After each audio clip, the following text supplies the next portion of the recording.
अभी हमारे प्रज्ञा जी मास्टर ने बताया कि इतनी ज्यादा साधना किसने कर ली? बाहुबली जी ने साधना कर ली, किंतु अहंकार नहीं छूटा था, तो आजू बाजू में केवल ज्ञान घूम रहा था और उनके अंतर में केवल ज्ञान का प्रवेश नहीं हो रहा था। जब बहनों ने उनको जगाया कि बंधु गज से उतरो, हाथी से उतरो, अभिमान के हाथी से उतरो, तब तुम्हारा केवल ज्ञान तुम्हें प्राप्त होगा।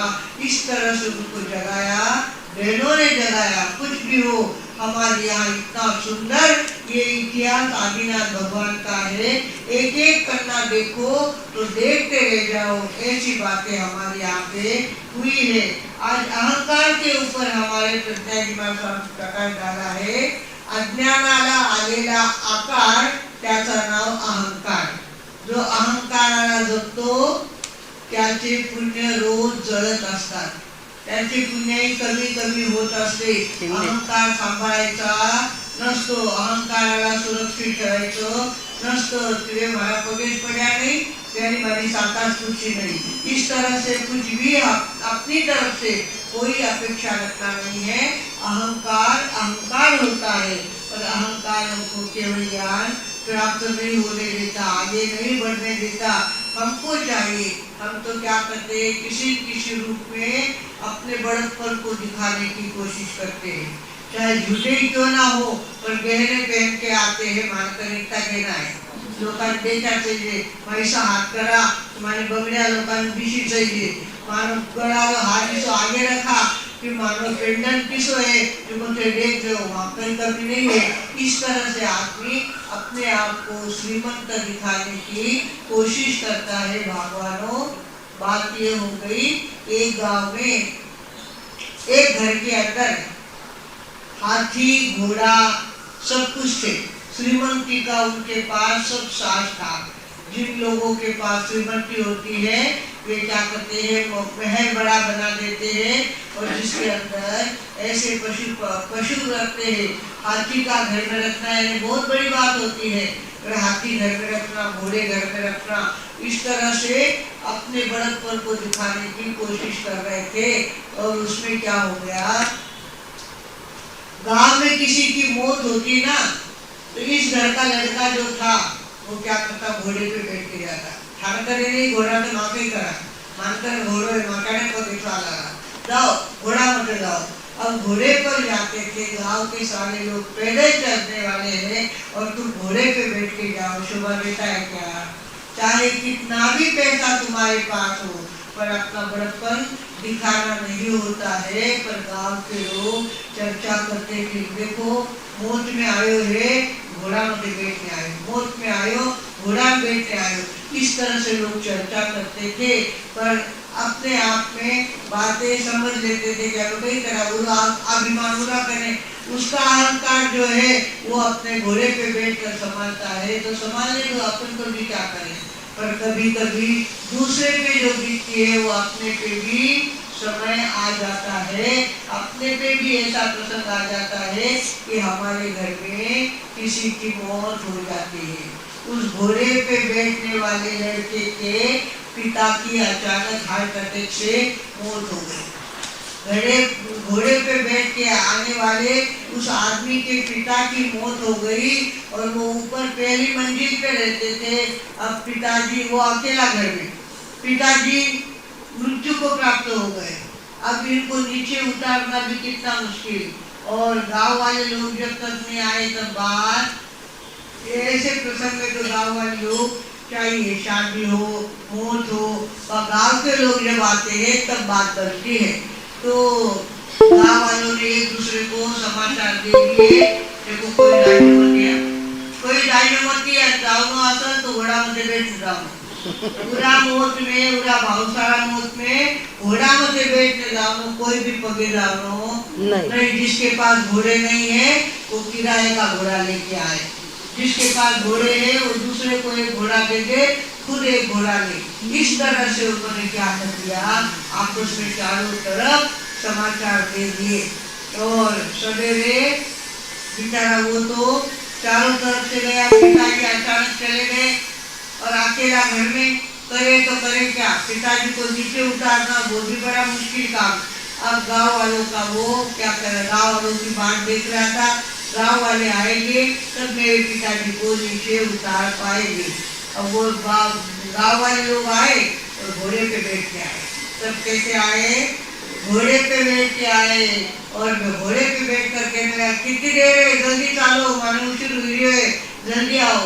बिचारा वो कहे घोड़ा मध्ये बैठो, मारा भावसाने नीचे पूल उतारीला, नीचे पूल लाईला आणि आगलो काम कोण करी, म्हणता काहीच करता आवे नहीं, आगलो काम कोण करीला। इस तरह से वो विचार कर रहा था और गैलरी में खड़े होकर के उसने कहा आप ऐसा मत करो, आप ऊपर पधारो, मेरे पिताजी को नीचे लेके चलो और आगे का काम करो। तो वहाँ का जो मुखिया था उसने कहा ऐसे नहीं आएंगे हम, एक एक घोड़े के पास जाकर के तुम विनती करोगे, एक एक व्यक्ति को विनती करोगे, तब सारे नीचे उतरेंगे और तब जाकर के तुम्हारे पिताजी की अंतिम विधि होगी। अब वो बेचारा मरता क्या न करता, गया नीचे, एक एक घोड़े के पास सामने जाकर के हाथ जोड़ के कहा पधारो पधारो पधारो, ऊपर चालो, हमारा भावसा नीचे लाओ है, फिर ऊपर पधारो, मने माफ करो, मने माफ करो। इस तरह से कहने लगा। एक एक जो आदमी उतरता गया और धीरे धीरे सारा समाज घोड़े के ऊपर से नीचे उतरा और उनके पिताजी को नीचे लेके आए। नीचे लेके आगे भी काम कोई कम थोड़ी होता है, सीढ़ी बांधना, क्या क्या बातें होती है उसके अंदर। यहाँ हमारे यहाँ विवेकानंद जी महाराज, विवेकानंद जी कोठारी चारों तरफ जाते हैं और अंतिम विधि को संभालते। कोई महाराज साहब देवलोक हुए तो भी जाते हैं और किसी के घर में ऐसी घटना घटी तो वहाँ भी जाते हैं और उनका काम कर देते हैं। इस तरह से कुछ लोगों को होती है वो कला। तो इस तरह से सारे लोग नीचे उतरे और पिताजी को नीचे लाया, उनकी अंतिम विधि की और उसके बाद लोगों ने कहा तब तक दाग नहीं लगने देंगे जब तक तुम प्रतिज्ञा नहीं करो कि अब मैं किसी के मौत पे घोड़े पे नहीं जाऊंगा। उसने हाथ जोड़ के विनती करी, प्रतिज्ञा करी कि इसके आगे कभी भी घोड़े पे बैठ के किसी की मौत पे मैं नहीं जाऊंगा। अपना पैसा लोगों को दिखाने का प्रयत्न नहीं करूंगा, अपना बड़प्पन दिखाने का प्रयत्न नहीं करूंगा। आप मुझे सभी माफ करें पर आगे से ऐसी गलती मैं कभी नहीं करूंगा। इस तरह से भगवानों कुछ भी हो, अहंकार आदमी को किस तरह से सताता है, किस तरह से अटकाता है, इसका प्रत्यक्ष उदाहरण आज हमने देखा है। भगवानों लोगों के पास 4 पैसे हो जाते हैं और सड़क से चलते हैं, बूट का आवाज करते हुए चरर मरर ऐसे बूट का आवाज करते हुए चलते, जैसे हमारे जैसे हम ही हैं, हमारे गांव में हमसे बड़ा कोई है नहीं। इस तरह से दिखाने की कोशिश करते हैं। तनयित्र से तरथे जिनके और मुख पे पान के बीड़े, तनयित्र से तरथे जिनके और मुख में पान के बीड़े। एक रोज जो देखा उनके उस मुख पे पड़ गए कीड़े मान। निवारो जी तेरा जन्मन मोल मुफ्त नाहारो जी, प्यारा प्रभु का नाम हमेशा उचारो जी। हीरा जन्म अनमोल मुफ्त नाहारो जी। आदमी पता नहीं क्यों अहंकार की साधना करता है, क्यों अपने आप को इतना बड़ा समझने लगता है, क्यों अपनी श्रीमंती दिखाने की कोशिश करता है। श्रीमंती नहीं हो तो अड़ोस पड़ोस से लेके आएंगे सारा सामान। बेटी को देखने को कोई आ रहा है, खाना घरी खुर्चा लाएगा ना लगा सामान लायो और उनके लोकांनी बतायो को माहिता खाना घरी काहीच नाहीये, लोकांना घरून आने ते शोभा बढ़ाइए। पर आदमी को पता नहीं शोभा बढ़ाने का बड़ा शौक है। और हमारा समाज तो खास कर्जा करेगा, उसने पैसे लेगा पर एक बार शादी में तो करके ही दिखाएगा।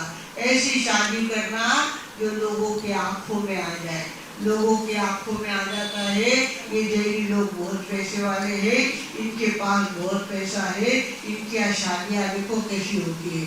शादी कैसे करी है? उधार पैसे लेके की है, ब्याज से पैसे लेकर किए हैं, किंतु बड़प्पन अपना कायम रखने की कोशिश करने वाले लोग हमेशा पछताते हैं। भगवानों, हमारे भगवान ने तो पहले से कहा है, क्रोध, मान, माया और लोभ, ये चारों बातें जिंदगी से माइनस होनी ही चाहिए। कुछ भी हो हम इसमें नहीं पड़ेंगे। हमारे यहाँ सनत कुमार चक्रवर्ती का किस्सा आता है। सनत कुमार चक्रवर्ती के सौंदर्य की चर्चा देवलोक में हो रही थी। देवलोक में कह रहे थे पृथ्वी लोक में अगर कोई सौंदर्य देखना है तो सनत कुमार चक्रवर्ती का सौंदर्य है। और सनत कुमार चक्रवर्ती को देखने के लिए दो देवताओं ने रूप बदला और वे देखने के लिए कहा पहुंचे, धरती पे आए।